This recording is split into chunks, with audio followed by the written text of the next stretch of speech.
Parole de Dieu quotidienne. Si les gens tombent sous l'influence de Satan, alors ils n'ont aucun amour pour Dieu en eux, et les visions, l'amour et la résolution qu'ils avaient auparavant ont disparu. Les gens pensaient toujours qu'ils étaient censés souffrir pour Dieu, mais aujourd'hui, ils pensent que c'est honteux et n'arrêtent pas de formuler des plaintes. C'est l'œuvre de Satan, un signe que l'homme est tombé sous le domaine de Satan. Si tu te retrouves dans cette situation, tu dois prier et la changer dès que tu le pourras. Cela te protégera contre les attaques de Satan. C'est pendant un épurement sévère que l'homme peut tomber le plus facilement sous l'influence de Satan. Alors comment devrais-tu aimer Dieu pendant un tel épurement ? Tu devrais faire appel à ta volonté, mettre ton cœur devant Dieu et lui consacrer tout ton temps. Peu importe comment Dieu t'épure, tu devrais être en mesure de mettre la vérité en pratique pour satisfaire la volonté de Dieu et tu devrais prendre sur toi de chercher Dieu et de chercher la communion. À des moments comme ceux-là, plus tu seras passif, plus tu deviendras négatif et plus il te sera facile de régresser. Quand il est nécessaire pour toi de remplir ta fonction, bien que tu ne la remplisses pas bien, tu fais tout ce que tu peux et tu le fais en n'utilisant rien de plus que ton amour pour Dieu. Indépendamment de ce que disent les autres, qu'ils disent que tu as bien fait ou que tu as mal fait, tes intentions sont fondées et tu n'es pas présomptueux, car tu agis pour Dieu.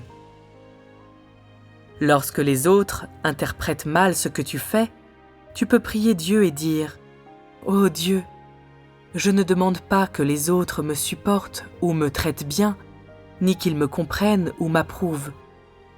Je demande seulement de pouvoir t'aimer dans mon cœur, d'être à l'aise dans mon cœur et d'avoir la conscience claire. Je ne demande pas que les autres me louent ou me tiennent en haute estime. Je ne cherche qu'à te satisfaire dans mon cœur. Je joue mon rôle en faisant tout ce que je peux. Et même si je suis sot, stupide, de mauvais calibre et aveugle, je sais que tu es aimable et je suis prêt à te consacrer tout ce que j'ai. » Dès que tu pries de cette manière, ton amour pour Dieu émerge et tu te sens beaucoup plus soulagé dans ton cœur. C'est ce que l'on entend par pratiquer l'amour de Dieu. Alors que tu en feras l'expérience, tu échoueras 2 fois et réussiras 1 fois, ou encore tu échoueras 5 fois et réussiras 2 fois. Et en vivant cette expérience de cette manière, ce n'est qu'au milieu de l'échec que tu pourras voir la beauté de Dieu et découvrir ce qui manque en toi. Lorsque tu seras face à de telles situations la prochaine fois, tu devras faire attention, modérer tes pas et prier plus souvent.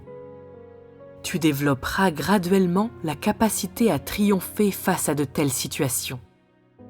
Quand cela arrive, tes prières ont été efficaces. Quand tu verras que tu as réussi cette fois, tu seras satisfait à l'intérieur et quand tu prieras, tu pourras sentir Dieu et sentir que la présence du Saint-Esprit ne t'a pas quitté. Et alors seulement, tu sauras comment Dieu agit en toi. Pratiquer de cette façon te donnera un chemin vers l'expérience. Si tu ne mets pas la vérité en pratique, alors tu n'auras pas la présence du Saint-Esprit en toi. Mais si tu mets la vérité en pratique quand tu rencontres les choses comme elles sont, alors, même si tu as mal à l'intérieur, le Saint-Esprit sera avec toi par la suite. Tu pourras sentir la présence de Dieu quand tu prieras. Tu auras la force de mettre les paroles de Dieu en pratique et, pendant la communion avec tes frères et sœurs, rien ne pèsera sur ta conscience et tu te sentiras en paix et de cette façon, tu pourras mettre en lumière ce que tu as fait. Indépendamment de ce que disent les autres, tu seras en mesure d'avoir une relation normale avec Dieu. Tu ne seras pas contraint par les autres, tu seras au-dessus de tout. Et ainsi, tu démontreras que ta pratique des paroles de Dieu a été efficace.